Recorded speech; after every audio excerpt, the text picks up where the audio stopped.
Chukos, his other kinds of commandments. Asher anochi b'tzalcha chayam. That I Okay, command you that's my to. point. Could you repeat it again in English? I just did. Could you say it again there?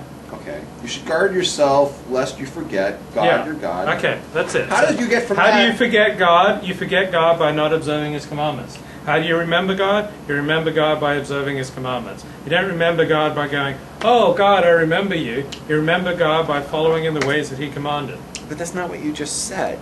It's you just the said, same thing. I just extend from that. how can you know if someone believes in God? By how they behave. Yeah. Where do you see that by how they behave? There it says if you remember God, you Okay. follow His commandments. If you remember God, you follow His commandments. If you forgetting God equals not following His commandments. Oh, okay. So you're saying if you see somebody who's not following the commandments, then They're forgetting God. Right.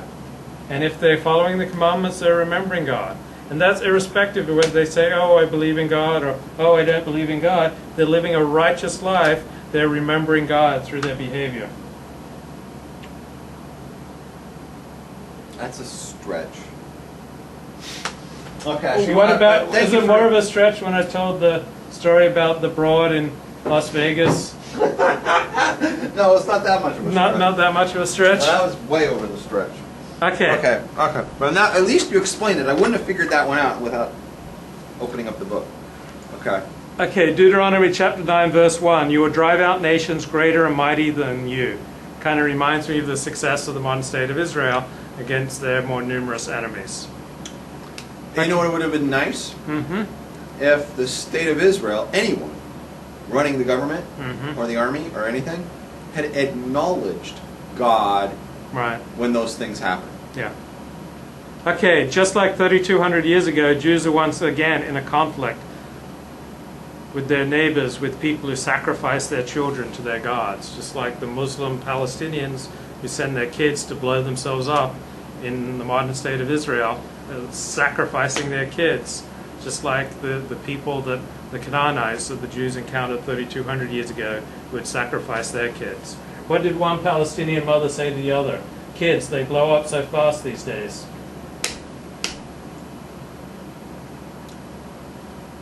Moshe tells the Jews that they are not getting the land of Israel because they are so righteous.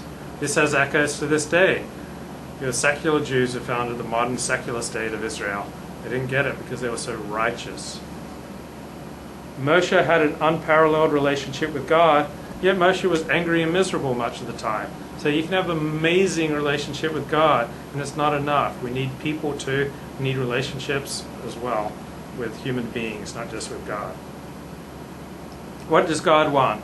Deuteronomy chapter 10, verses 12 and 13 says, to love God with everything you've got and to follow all of His commandments. That's a lot. God's demanding a lot. That's not simple. That's all. That's everything. What about the person who's not so interested in performing all the commandments? Should he walk away or should he do what he can? Is God's covenant all or nothing? I say it's not all or nothing.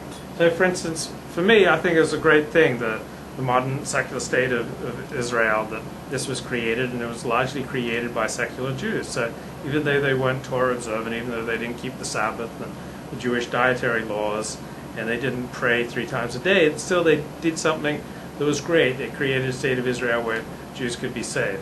So too, there are Jews today who are not so religious, but they can do great things. They give generously to Jewish causes. They endow like chairs of Jewish thought at university. They support like the Jewish poor. They help to build synagogues and Jewish institutions and Jewish museums and Jewish schools.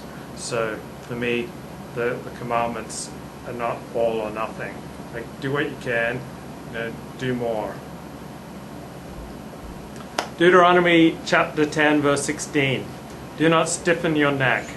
There are more joints in the neck than anywhere else in your body. So when you stiffen your neck, you send out ripples of compression throughout your body, stiffening you, tensing you, compressing your whole self. So what's a joint? It means one bone connecting with another bone. Now, there are all sorts of bone structures that connect up with the neck. So that's why the Torah keeps talking about don't stiffen your neck, because that will tend to make you stubborn. The Torah links a stiff neck with stubbornness and behavior. So how you are in your body is going to affect your Oh personality. my God! How did we? And how you relate to other people. If you are for stiff Touchman. and held in your body, you'll likely be stiff in the way you relate to people. So free the neck, direct the head forward and up, think about the width across your back, think about it lengthening and widening, and let go of the unnecessary compression that you're carrying around with yourself. Okay, New Zealand, which has a Jewish Prime Minister, John Key. It's not a friendly place for Jews in many ways, because Jewish animal slaughter is forbidden in New Zealand. And I spent many months of Why my did you bring that childhood... up all of a sudden? Because I just read about it today. Because it happened months ago. Right, but I was trying to figure that out. I spent What's months... the connection? I spent months of my childhood in New Zealand. There are 7,000 Jews. Have you? Yeah, my stepmother's from New Zealand. So I spent, Auckland? Christchurch. So New Zealand's become the 5th country to ban kosher slaughtering Can I methods. stop you right there? Yeah. Where did you get that figure from? Because that's not accurate. Arut Sheva. A root sheva, you got 5th? You got a root sheva, you got 5th? Yeah, but that was a year or two ago. Don't worry about it. No, I want to show you something. Because I bookmarked it. And I believe it's on Arut Sheva. Arut Sheva, okay? Mm-hmm. Can I just go to... can I just do something here? It's Arut Sheva. I want to show you something. Yeah.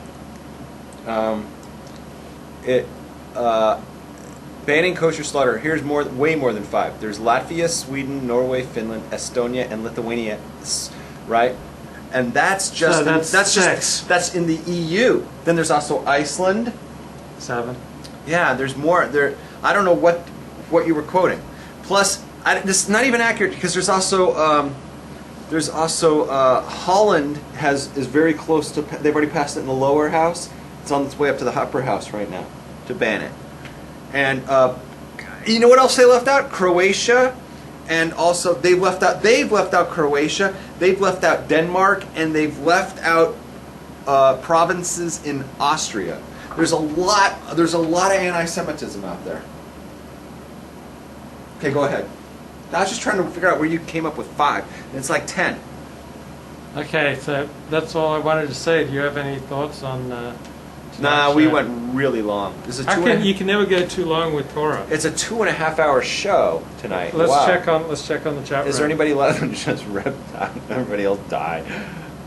I bored D-Medic out of the chat? Where? Where does it say that? Wow, right down at the bottom.